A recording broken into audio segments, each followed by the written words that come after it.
ॐ पूर्णमदः पूर्णमिदं पूर्णात् पूर्णमुदच्यते पूर्णस्य पूर्णमादाय पूर्णमेवावशिष्यते। ॐ शान्ति शान्ति शान्तिः। हरिः ॐ। श्री गुरुभ्यो नमः। हरिः ॐ। मंत्र 14। संभूतिञ्च विनाशञ्च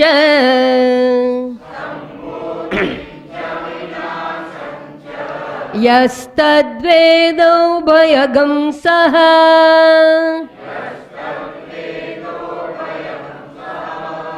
विनाशेन मृत्युं तीर्त्वा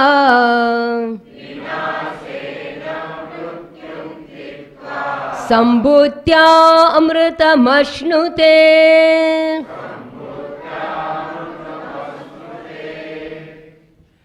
સંભૂતિમ એમ કરીએ અને આ મંત્ર પ્રારંભ થાય છે, પરંતુ એની આગળ અ છે જેનો લોપ થયેલો છે એ આપણને દ્રશ્ય નથી, પણ આનો લોપ થયેલો છે.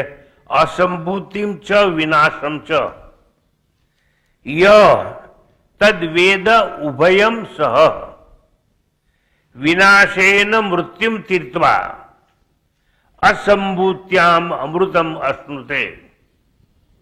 હવે આનો ભાવાનુવાદ. સંભૂતિ નાશ બંનેને સંગ જાણે યથાર્થ છે. એટલે સંભૂતિ અને વિનાશ આ બંનેને જે એક સાથે જાણે છે, સંભૂતિ નાશ બંનેને સંગ જાણે યથાર્થ છે, તરી વિનાશથી મૃત્યુ પામે સંભૂતિ એ અમરતા. તો ભાવાનુવાદ મંત્ર અને હવે એક એક શબ્દ છે એનો અર્થ. યહ એટલે જે મનુષ્ય અસંભૂતિમ, જો પહેલો શબ્દ આવ્યો ને સંભૂતિ, એની આગળ અ છે, લોપ થયેલો અ છે, અદ્રશ્ય છે, એટલે આપણે કહેવાનું અસંભૂતિમ. અસંભૂતિમ એટલે શું એ સમજાવી દઉં તો સમજવામાં તકલીફ ઓછી પડે. સંભૂતિમ ચ વિનાશમ ચ એ પદ સમૂહમાં અત્રે અ કારનો લોપ સમજી અસંભૂતિને જ સંભૂતિ કહ્યું છે એમ જાણવું. એટલે કે ઉત્પત્તિ પરંતુ જે ઉત્પન્ન થાય એનો વિનાશ છે. ઉત્પત્તિ એટલે શું સમજી જ લેવાનું કે જેની ઉત્પત્તિ થાય એનો વિનાશ નિશ્ચિત છે. ઉત્પત્તિ પરંતુ ઉત્પન્ન થાય તેનો વિનાશ છે. માટે સંભૂતિ વિનાશ એવો અર્થ પણ થાય તેવો અત્રે સંભૂતિ માટે વિનાશ અર્થ આપણે લેવાનો છે. આપણને જો ગીતા ભણ્યા હોય તો ચોખ્ખું ખબર હોવી જોઈએ. જાતસ્ય હિ ધ્રુવો મૃત્યુ ધ્રુવમ જન્મ મૃત્યસ્ય ચ. જે જન્મે છે એનું મોત છે, મોત છે એનો પુનર્જન્મ છે. અર્થાત શું? ઉત્પત્તિ છે એનો વિનાશ છે. બે અર્થમાં કહ્યું. વિનાશ કોનો છે? જેની ઉત્પત્તિ થઈ છે. તો કોઈ પણ વસ્તુ એવી નથી જે આંખે દ્રશ્ય હોય અથવા ઇન્દ્રિયોથી ગમ્ય હોય એની ઉત્પત્તિ ના થઈ હોય. એટલે જે ઇન્દ્રિયોનો વિષય છે, મેં કહ્યું આંખે ગમ્ય હોય અને ઇન્દ્રિયોથી જે જણાય એ બધી જ વસ્તુની ઉત્પત્તિ થયેલી છે. અર્થાત જે ઇન્દ્રિયોનો વિષય છે, એટલે આંખોનો વિષય રૂપ, કાનનો વિષય શબ્દ, નાકનો વિષય ગંધ, જીભનો વિષય સ્વાદ, આ ઇન્દ્રિયોનો જે વિષય છે ને, એવું જે કંઈ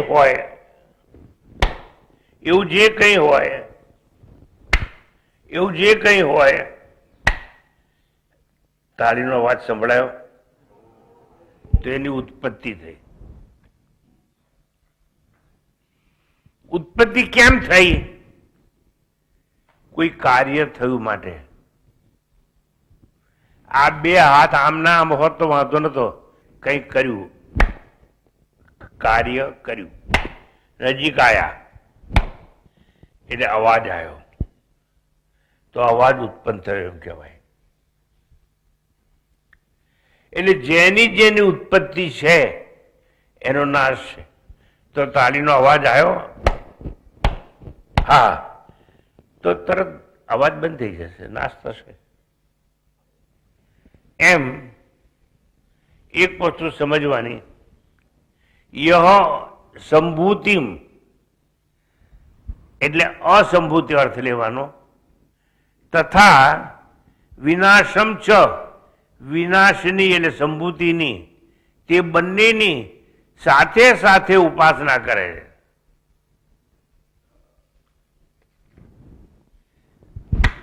બે હાથ પાછળનું કાર્ય કર્યું માટે અવાજ આવ્યો,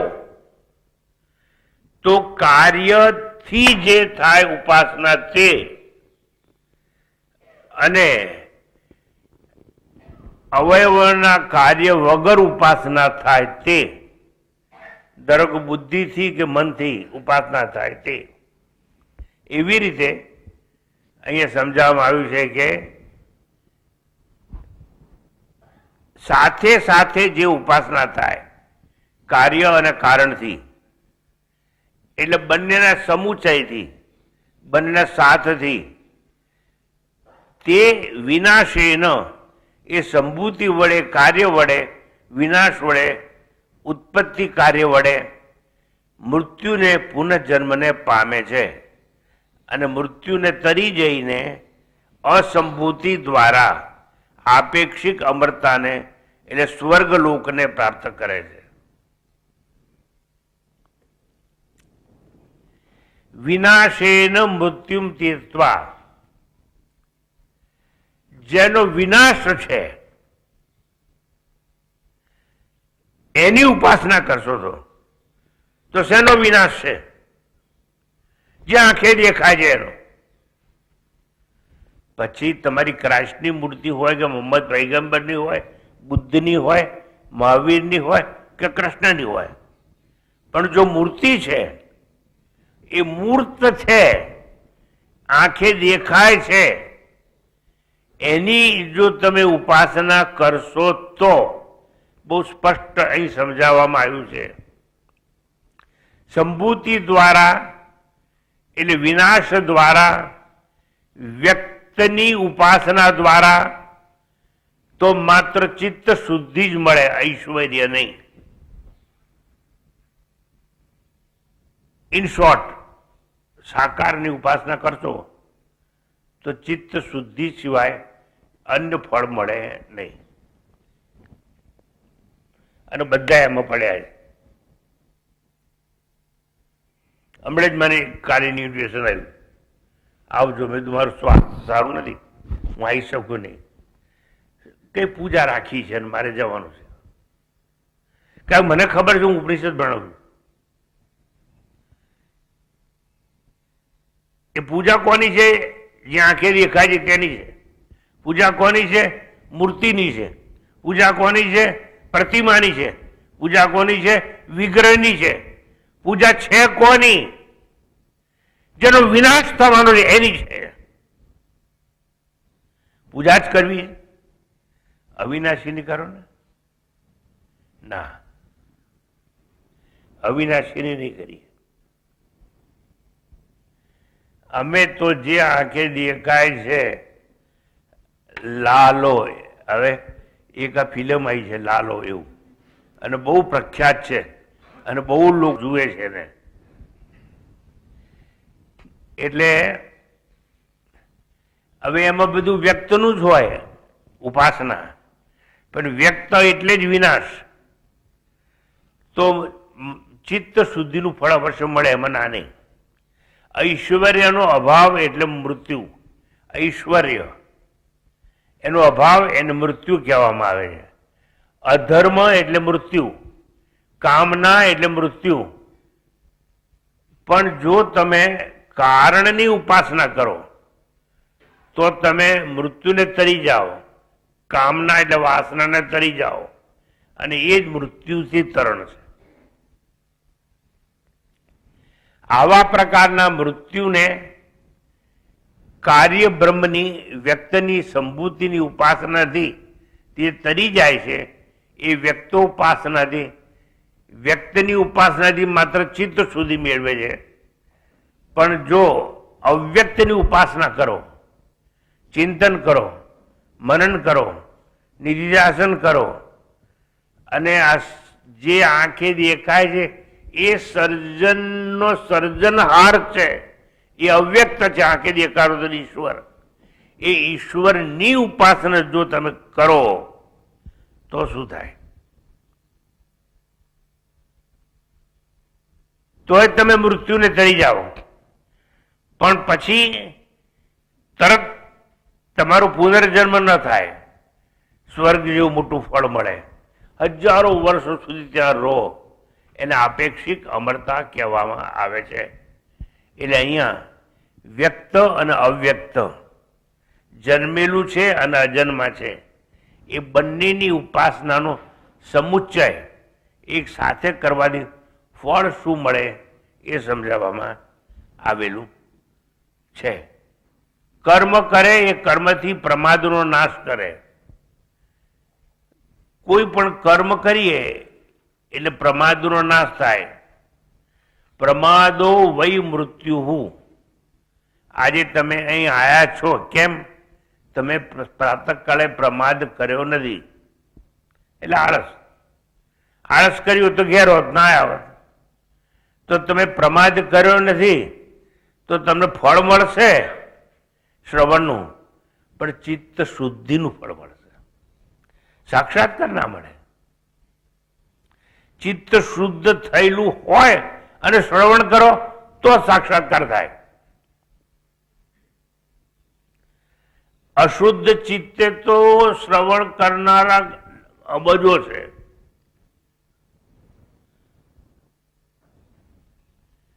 તમે શેનું શ્રવણ કરો છો એ મહત્વનું નથી.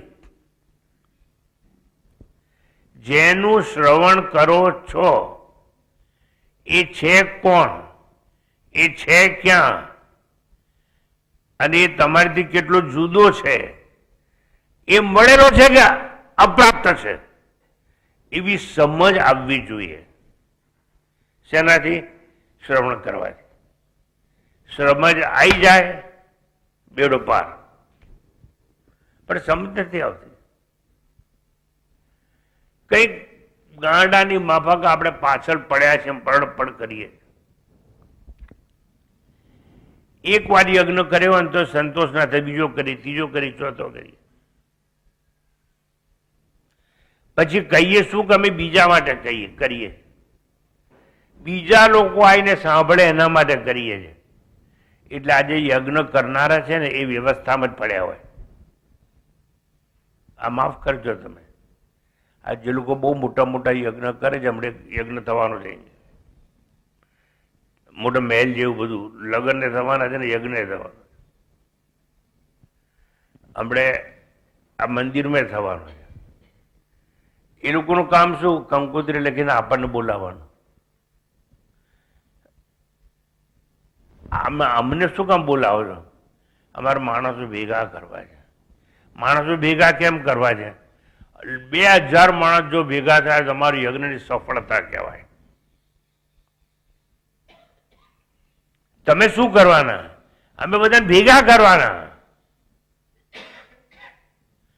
માફ કરજો, તમારે ભેગા નહીં કરવાના માણસોને. તમારે શ્રવણના શબ્દોમાંથી અક્ષરને ભેગા કરવાના અને એ અક્ષર હું છું એમ ઉતારવાનું ગળામાં, તો કે પત્તો ખાય. અત્રે કાર્ય બ્રહ્મની ઉપાસના થી ચિત્ત શુદ્ધિ થાય, અમરતાનો અધિકાર બને, તે જ મૃત્યુમ તીર્થવા એવું કહેવામાં આવ્યું છે. કર્મ કરે છે એ કર્મથી પ્રમાદનો નાશ કરે છે. આ તમે જે સાંભળવાનું કર્મ કરો છો ને, એ કર્મ નકામું નથી જવાનું.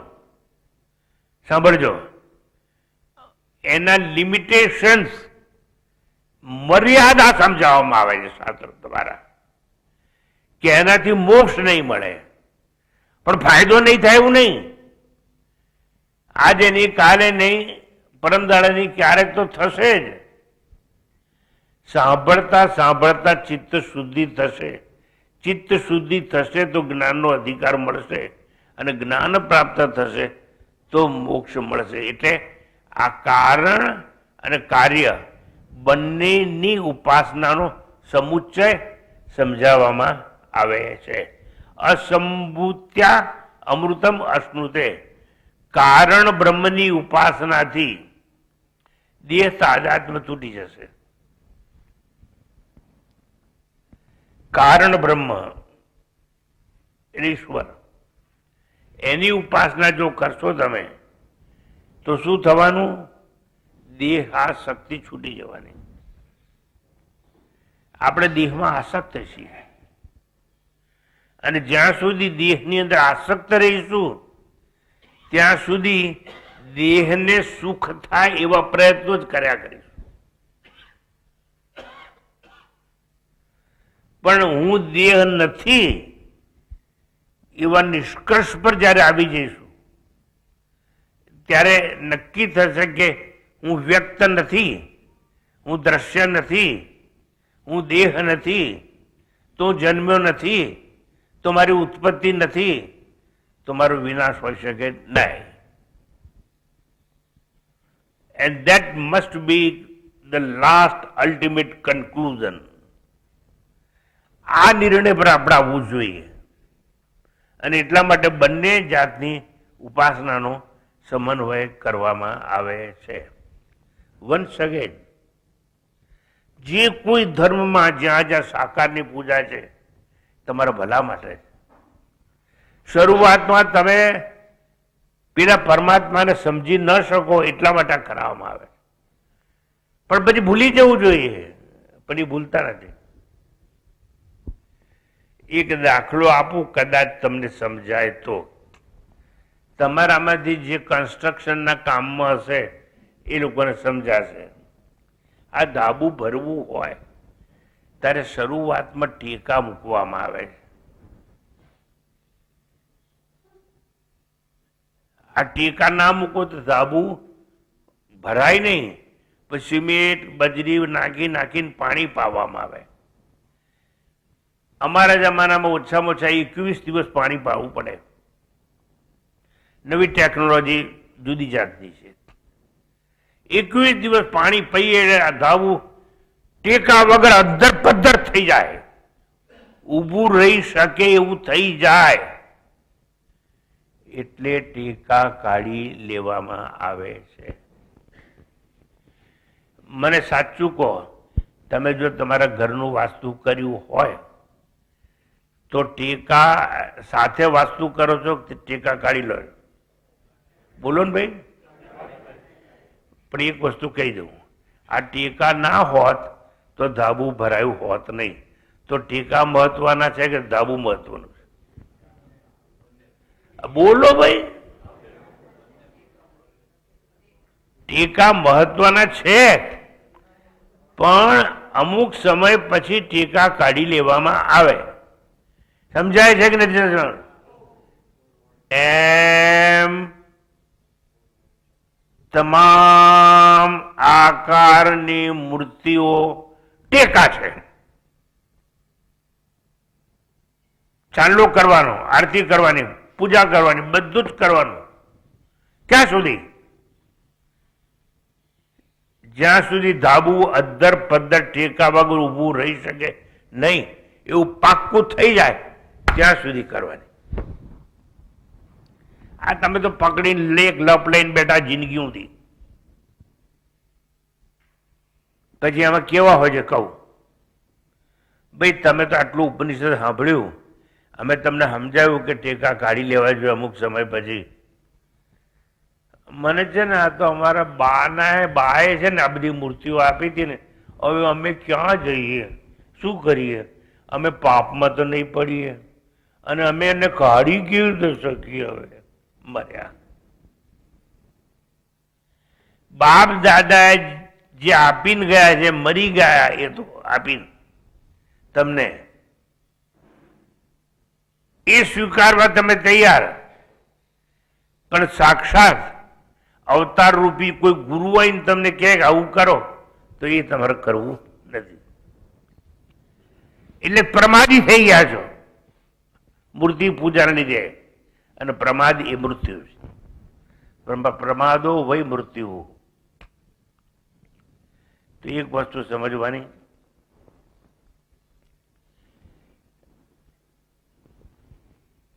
ટેકા એટલે શું અને ક્યાં સુધી ટેકા રાખવાના.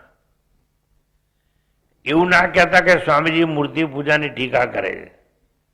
ટીકા નથી કરતો, પણ હું મૂર્તિ પૂજા છે એના લિમિટેશન્સ, મર્યાદા સમજાવું છું. એનાથી ચિત્ત શુદ્ધિ થવાની, આત્મ સાક્ષાત્કાર નહીં થાય. એટલા માટે બંનેનો સમુચય કરવાનો. અક્ષર બ્રહ્મની પણ ઉપાસના કરવાની.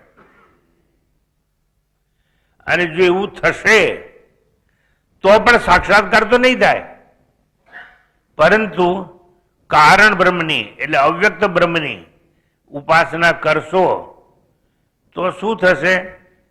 તમને મૃત્યુ બાદ તરત પુનર્જન્મ નહીં મળે. એને આપેક્ષિક અમરતા કહેવામાં આવે છે, રિલેટિવ રિયાલિટી જેને કહેવામાં આવે, એ પ્રાપ્ત થશે. સ્વર્ગલોક મળશે અને એમાં તમે હજારો વર્ષો સુધી મોજ મજા કરશો. પછી ક્ષીણે પુણ્ય મર્તલોકે વિશંતિ, એ પુણ્ય કર્મ સમાપ્ત થતા પાછા આવશો. હવે તમને કહી દઉં, આ તમે જેટલા બેઠા છો ને, આ જેટલા બેઠા છો એટલા બધાને કહું છું, તમને કોણે કહ્યું છે કે અહીં આવો? તમારી મેળે આવ્યા છે? ના, એવું નથી. તમારા સંસ્કાર એટલે શું? એટલે તમારી પ્રકૃતિ. પ્રકૃતિ એટલે શું? એટલે તમારું ઋણ. ઋણ એટલે શું? તો ગત જન્મની કંઈક વાસના અધૂરી રહી ગઈ છે અને એ તમને પ્રેરે છે કે જા જા જા, તે બહુ કર્યું, હવે તું સાચા રસ્તે જા. Now you are on right path. પણ સાચા રસ્તે જવું એટલું જ જરૂરી નથી, સાચા રસ્તે પ્રયાણ કરવું એટલું જ જરૂરી નહીં. સાચા રસ્તે પ્રયાણ કરી અને અંતિમ લક્ષ્યને પ્રાપ્તિ કરવી, અને સાક્ષાત્કાર.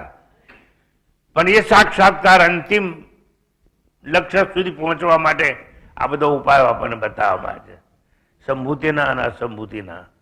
તો ટૂંકમાં અહીંયા આપણને સમજાવવામાં આવે છે કે અસંભૂત્યામ અમૃતમ અશ્નુતે, અર્થાત કારણ બ્રહ્મની ઉપાસના કરવાની, જેથી દેહ તાદાત્મ્ય અને દેહાશક્તિ છૂટી જાય.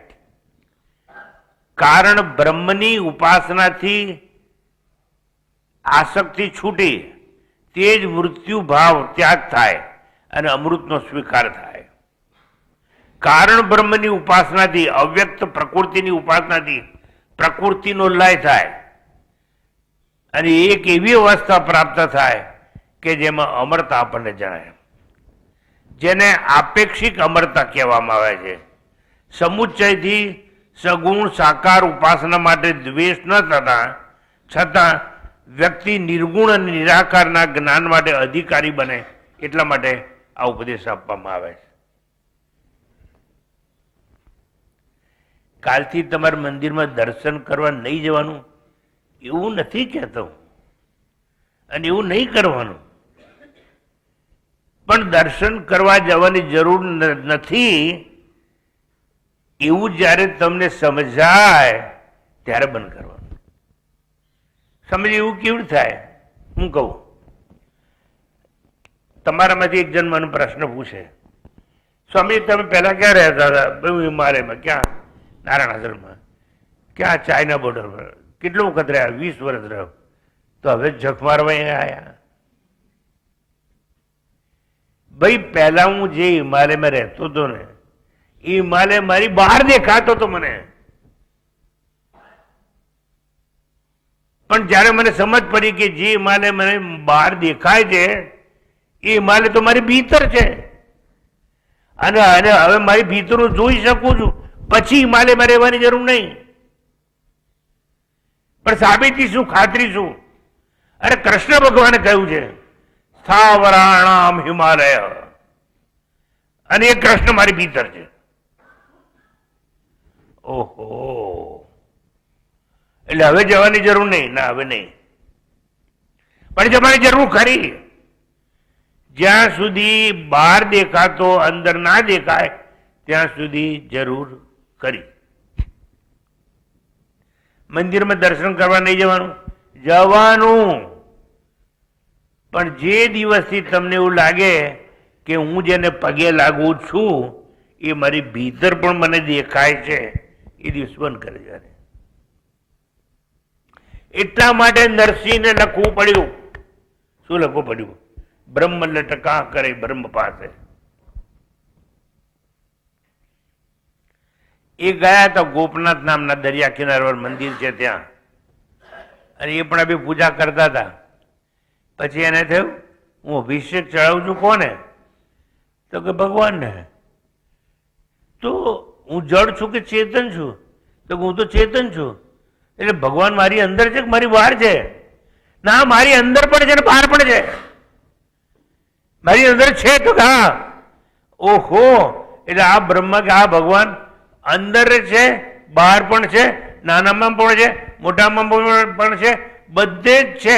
એટલે બ્રહ્મ શું કરે છે? લટકા કરે. મૃદુલાબેન, બ્રહ્મ લટકા કરે બ્રહ્મ પાસે, એવું લખ્યું છે ને? જાગીને જોવું તો જગત દિશે નહીં. હવે એ જમાનાના શિક્ષકો માં જેવા હતા, માના સ્તર સુધી જઈને ભણાવતા હતા, એટલે એ લોકોને માસ્તર કહેવાતા હતા. એ માસ્તરો મરી ગયા. આવી કવિતાઓ નથી નિશાળમાં. આ કોની ભૂલ? શિક્ષણકારોની. શિક્ષણકારો માત્ર પૈસા કમાવા છે. શિક્ષણ એ ધંધો બની ગયો છે. શિક્ષણ વિદ્યાનું સ્થાન નથી.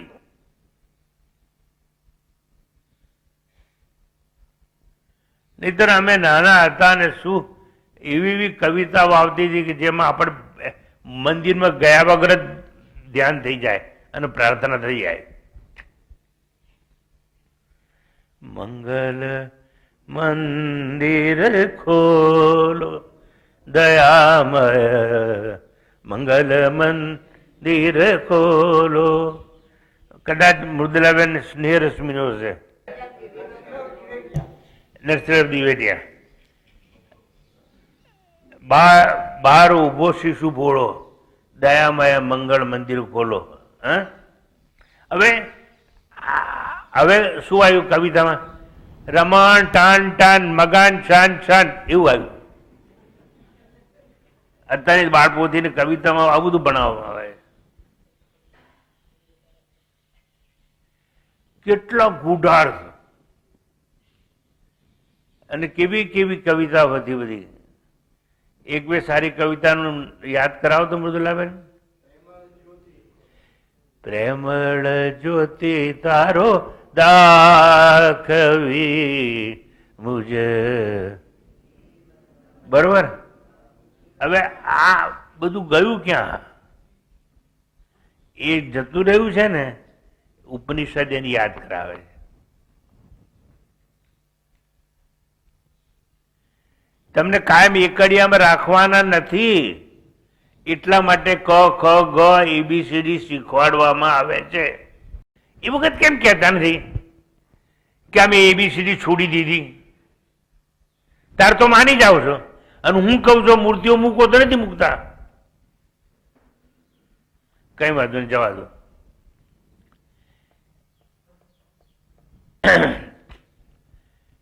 ઉપનિષદોમાં ઋષિ મુનિઓએ આપણને આવું ભણાવ્યું અને કહ્યું, જગત ઈષધી યુક્ત સેવનમ અષ્ટમૂર્તિ ભૃત દેવ પૂજનમ.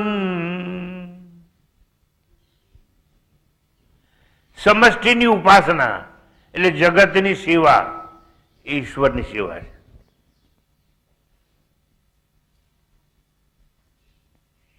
અડધી તમારી પાસે રોટલી હોય ને અડધીમાંથી અડધી બીજાને આપી દો, અને એ તમે કોઈ માણસને નથી આપી, ઈશ્વરને આપી છે.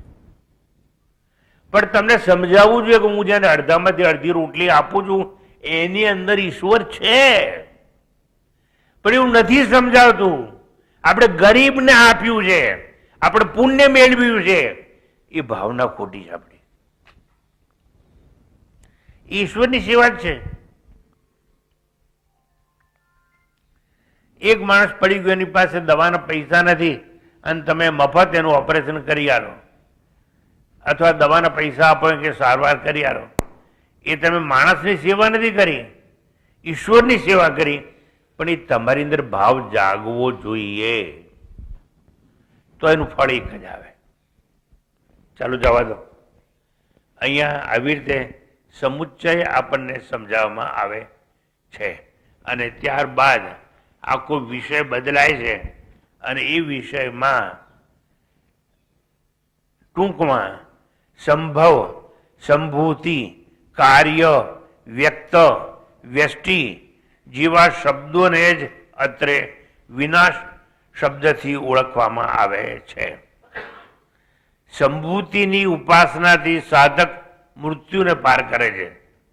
સંભૂતિને જે દેખાય છે તે, કાર્ય છે તે, વ્યક્ત છે તે, અર્થાત બહિર્મુખી પ્રવૃત્તિને પાર કરી પોતે અંતર્મુખી બને છે અને વિષય ચિંતન રૂપી વિનાશક મિથ્યા જ્ઞાનને તરી જાય છે. એને મૃત્યુ તરણ કહેવામાં આવે છે. આવી રીતે આખું ઉપનિષદ આપણને સંકેતો આપી અને અત્રે સમાપ્ત થયા બાદ હવે એક પ્રાર્થના કરવામાં આવે છે, અને હવે આખો ઉપનિષદના મંત્રોનો ભાવ આખો બદલાય છે.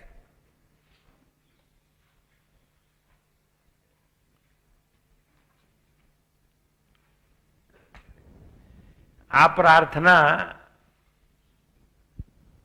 15મા મંત્રથી શરૂ થશે,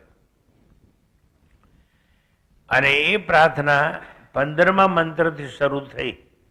અને પહેલા મને ખૂબ આનંદ છે કે રાજેન્દ્ર શાહ જેવા આ ભરૂચમાં રહેનારા કવિએ એનું ભાવાનુવાદ કરેલો, પણ આપણને પકડાયો નહીં.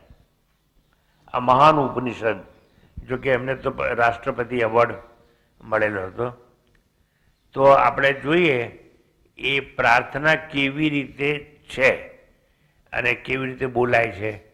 માતાજી બોલાવશે, હું ભાવાનુવાદ કરીશ, પછી એના પર વિચારણા કરીશ. બોલો. हिरण्मयेन पात्रेण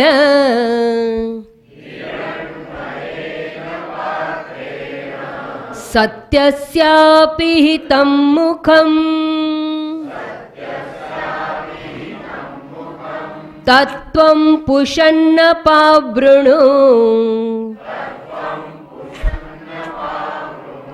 सत्यधर्माय द्रष्टये.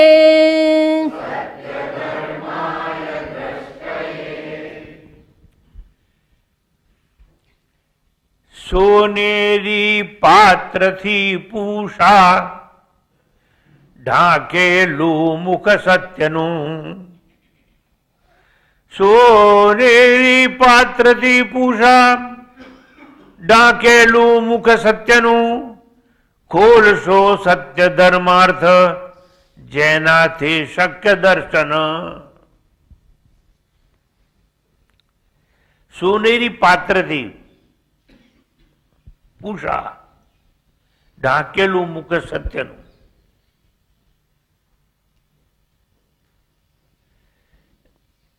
થોડુંક ધ્યાન આપજો. ખોલશો સત્ય ધર્માર્થ જેનાથી શક્ય દર્શન. ઈશ્વર છે એ ઈશ્વરનું મુખ ડંકાયેલું છે. ઈશ્વર એટલે સત્યનું, સત્યનું એટલે સચ્ચિદાનંદનું, સચ્ચિદાનંદનું એટલે સચ્ચિદ આનંદ રૂપી આત્માનું મુખ ડંકાયેલું છે. એટલે એના દર્શન આપણે કરવા છે. પણ અહીંયા દર્શન એટલે આંખેથી જોવું નહીં, જ્ઞાન. દર્શનનો સંસ્કૃતમાં અર્થ જાણવું છે, આપણે સમજ્યા નથી. દર્શન એટલે જોવું નહીં. જો જોવાની વાત હોત, મરદાને પણ આંખ છે અને મરદું જોઈ શકે, પણ એવી વાત નથી આ.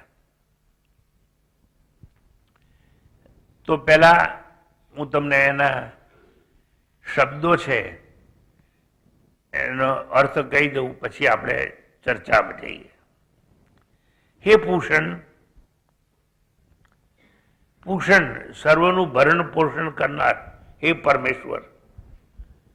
પૂષણ એટલે સર્વનું ભરણ પોષણ કરનાર હે પરમેશ્વર. સત્યસ્ય એટલે આદિત્ય મંડળસ્થ સત્ય બ્રહ્મનું.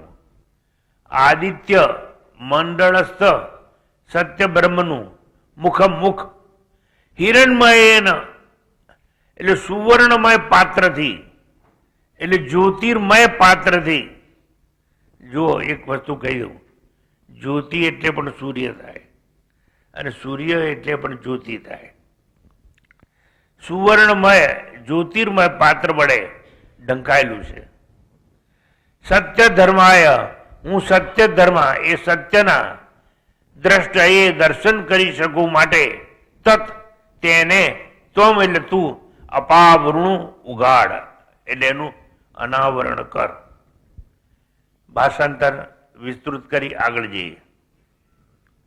સત્યસ્ય એટલે આદિત્ય મંડળસ્થ સત્યનું મુખ એટલે બ્રહ્મ ઢંકાયેલ છે.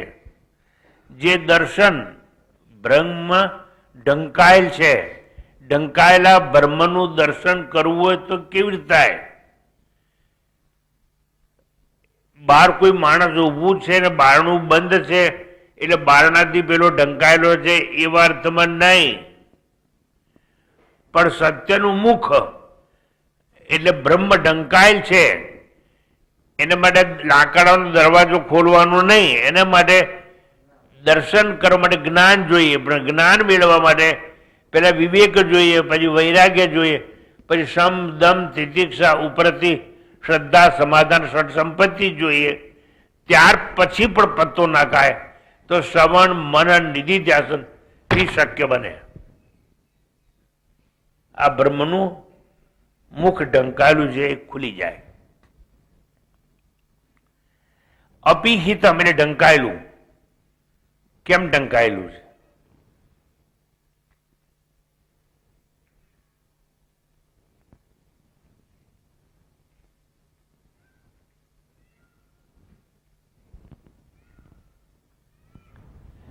ચશ્મા છે, આમ કર્યું એટલે ઢંકાઈ ગયું. ચશ્મા છે, આમ કર્યું એટલે ઢંકાઈ ગયું. એવી રીતે નહીં.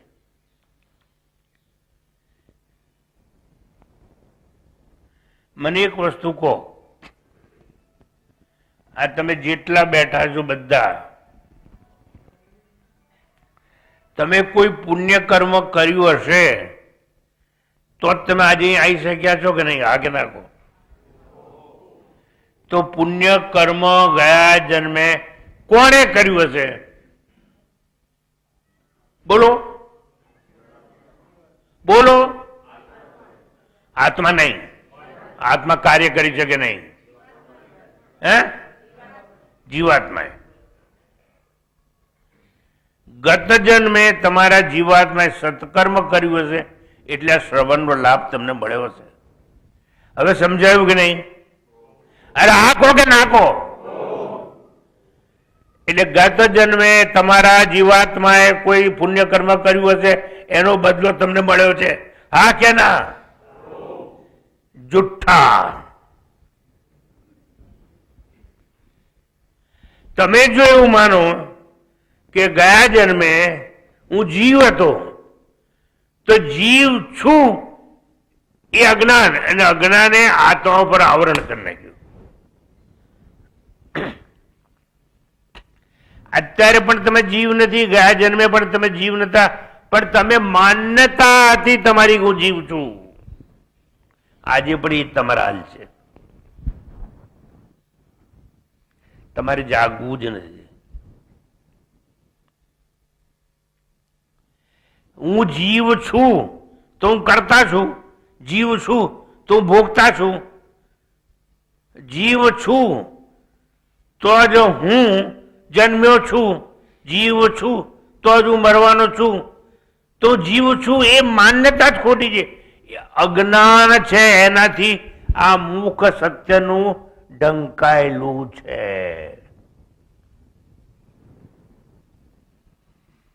હવે તમને એકદમ ગળે ઉતરે એવી સરળ વાત કરું કે નહીં? આજ કે મફતમાં બધા જોઈતું જ હોય. સારું, બહાર તડકો દેખાય છે કે નહીં? તડકો દેખાય છે કે નહીં? હું તમને અત્યારે છોડી દઉં, બહાર મૂકું, અને તમારી પાસે જે પુસ્તક લઈને આવ્યા છો આ તો પુસ્તકની વાત જવા દો, તમને નહીં સમજાય.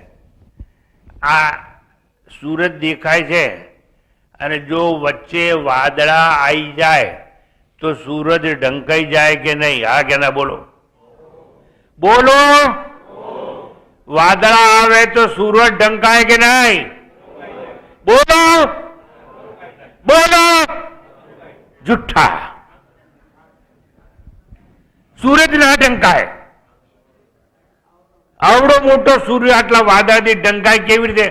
પણ તમારી આંખ ઢંકાય છે. સમજો તો ખરા. ઓ મારા વાલા, સમજો તો ખરા.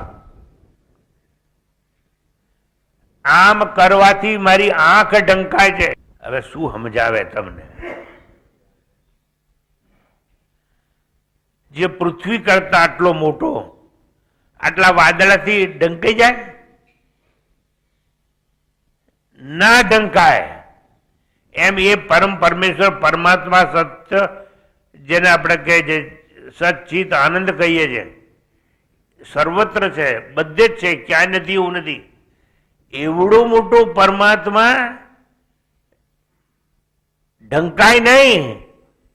પણ તમારી માન્યતા છે કે હું જીવ છું, કરતા છું, ભોગતા છું, જન્મેલો છું, પરણેલો છું, બૈરાવાળો છું, છોકરાવાળો છું, ગ્રસ્તી છું, આવું બધું માનવું એટલે પેલું ડંકાઈ ગયો.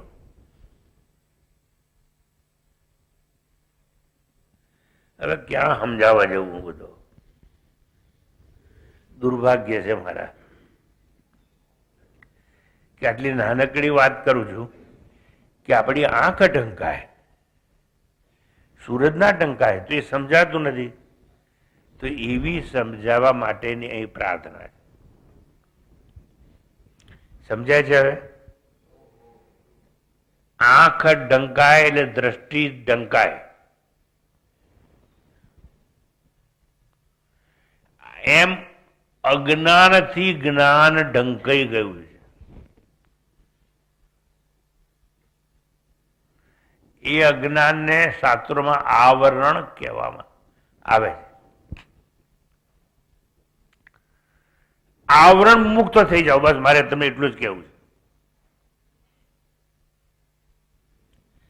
રમેશભાઈ ઉભા થાવ. તમારા મોટા બાબાનું નામ શું છે? અને બીજો છે નામ શું છે? એ કહે છે કે મારા 2 છોકરાઓને 2 નામ છે, એટલે તમે બાપા થયા કે નહીં? હા કે નહીં? બે જાઓ, બધી વાત પતી ગઈ. C very simple thing. તમે ફાધર છો એવું માનો છો ને માનતા જ રહેવાના. અને હું બાપ છું એટલે આ મારું કર્તવ્ય છે. હું એને કહું છું ભાઈ તારી ઉંમર થઈ ગઈ છે, એમની આદત કહી દઉં બધા વચ્ચે. ખરાબ નહીં લાગે ને? એને કાયમ મોડા આવવાની ટેવ.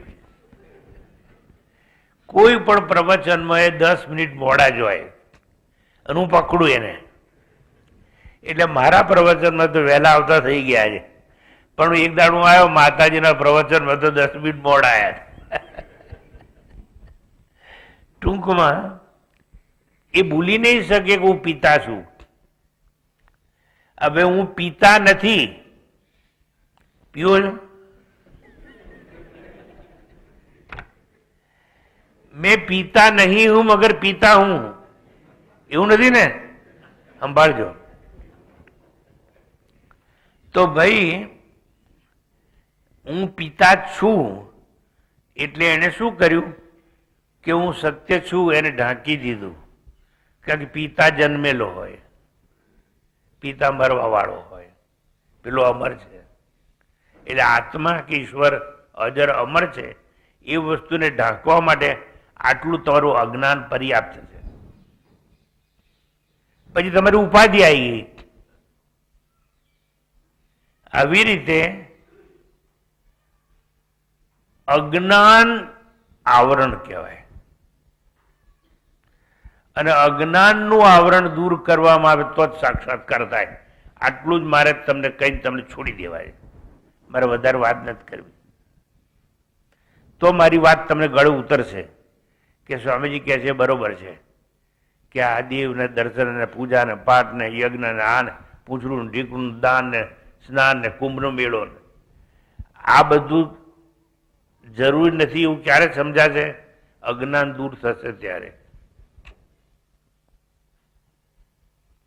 અને તમે હમણાં જુઠ્ઠું જુઠ્ઠું બોલી ગયા કે વાદળું આવે અને સૂર્યને ઢાંકી દે. વાદળાથી સૂર્ય ઢંકાય નહીં. હા, વાદળાથી આપણું આંખ ચક્ષુ ઢંકાય. એમ અજ્ઞાન નાની વસ્તુ છે, પણ એ અજ્ઞાન મહાન આત્મજ્ઞાન છે, એને ઢાંકી દે. અને એને માટે કહ્યું છે પ્રાર્થના છે, હે પુરુષન ઉગાડ, અમને બતાવતું. હિરણ્યમય પાત્રેન, સર્વનું ભરણ પોષણ કરનાર હે પરમેશ્વર, આદિત્ય મંડળસ્થ સત્ય બ્રહ્મનું મુખ સુવર્ણ જ્યોતિમય પાત્ર વડે ઢંકાયેલું છે. સુવર્ણ જ્યોતિમય પાત્ર વડે ઢંકાયેલું છે. એટલે આપણા જે બધા ઇન્દ્રિયો છે, મન છે, બુદ્ધિ છે, આ બધાથી ઢંકાયેલું છે. હું જાડો છું, હું પાતળો છું, આંખ કે છે ને, એટલે એનાથી ઢંકાયેલો છું. આત્મા જાડો પણ નથી ને આત્મા પાતળો પણ નથી. આ મારું સરનામું છે ને આ જગ્યા હું રહું છું. અને આત્મા તો બધે જ રહે છે.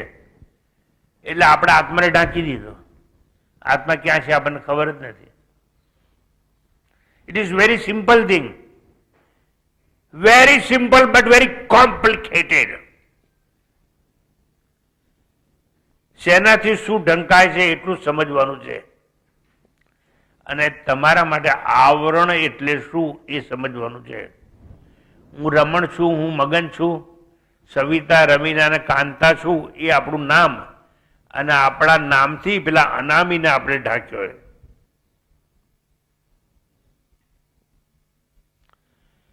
હું ડોક્ટર છું, એન્જિનિયર છું, ચાર્ટર્ડ એકાઉન્ટન્ટ છું, એટલે આપણી આ ભણતરની ઉપાધિથી આપણા આત્માને ઢાંક્યો છે.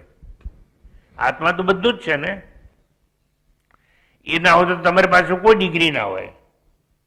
ટૂંકાણમાં આ પ્રાર્થના છે, અને એ પ્રાર્થના પર થોડો પ્રકાશ પાડી મારી વાણીને વિરામ આપી પછી પ્રાર્થના ઉપર વિચાર કરીશું આપણે.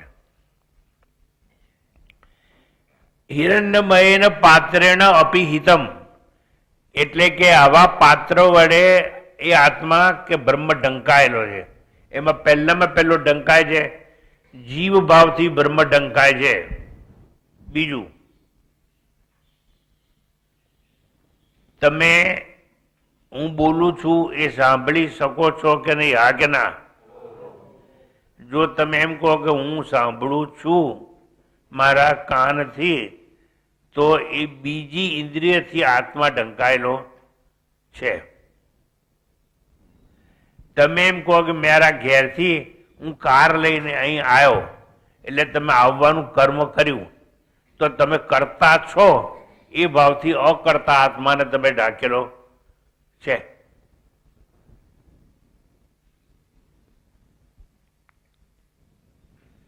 બ્રહ્મ મને અપ્રાપ્ત છે. તમારે એવું તો તમને તમને સાક્ષાત્કાર થયો છે? હા કહો કે ના કહો? ના, નથી થયો. તમને સાક્ષાત્કાર થયો નથી એટલે એવું જે અજ્ઞાન છે એનાથી તમે ઢંકાયેલા છો. આત્મા તો તમારી ભીતર જ છે ને. તો તમે કેમ પ્રયત્ન નથી કર્યો એને જાણવાનો? કારણ કે અમારે દર્શન કરવા હતા ખોટી જગ્યાએ. તો અભેદત્વ ભેદભાવથી એ આવૃત છે. તમે ચાર ધામની જાત્રાએ જાઓ છો ને, મુખ્ય તમને ખબર છે કે રૂપ વે થાય છે, એટલે ખબર છે કે નહીં? એટલે વાંચ્યું છે કે નહીં? ખબર છે. એટલે એવું બધું ખબર છે. ખોટી રીતે કેમ ખોટું થાય ખબર છે. ધારો કે બદ્રીનાથમાં દર્શન કર્યા તો કેદારનાથ જવાની જરૂર જ ખરી? હા, ચાર ધામ જવું છે. એટલે તમે એમ માનો છો કે ઈશ્વર ચાર છે. ઈશ્વર ચાર છે એવી માન્યતા થી એક બ્રહ્મ, અદ્વિતીય અખંડ બ્રહ્મડંક કહી જાય.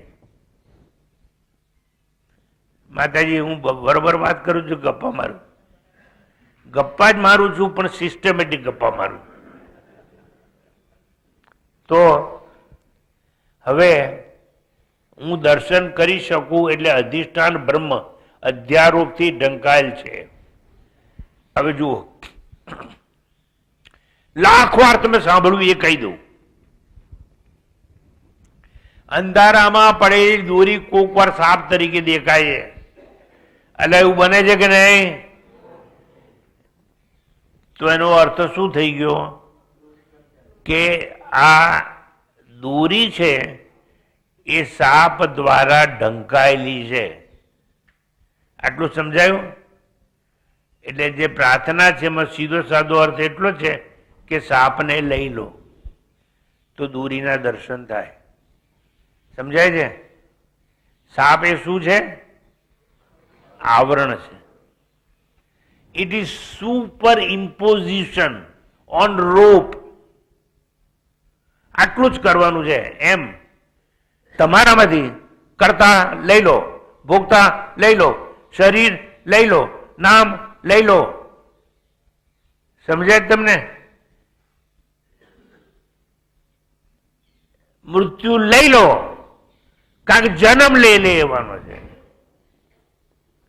પણ આવું બધું અજ્ઞાન છે એને ઢાંકણ કહેવામાં આવે.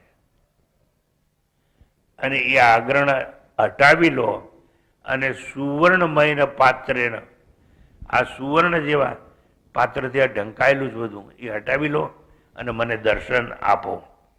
અપાવૃણું એટલે ઉઘાડ, અનાવરણ કર, અજ્ઞાનનું અનાવરણ કર.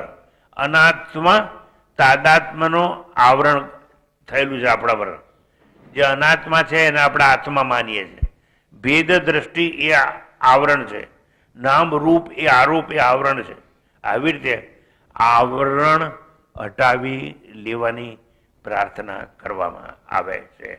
પણ આ આવરણ સુવર્ણનું છે એટલે આપણે સુવર્ણમાં એટલી બધી આસક્તિ છે કે આપણે આવરણ હટાવવા તૈયાર થતા નથી.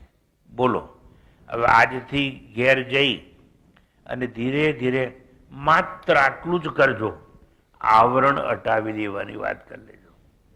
શું હટાવવાની વાત કરું છું? આવરણ. તમારે કપડાં ના જ રાખજો, એરિંગ પહેર્યા તો પહેરી રાખજો, આભૂષણ કર્યા તો કરી રાખજો, મેકઅપ કર્યો તો કરી રાખજો, આવરણ હટાવી રાખજો. પણ આ મેકઅપ વાળો હું છું એવું ના માનતા.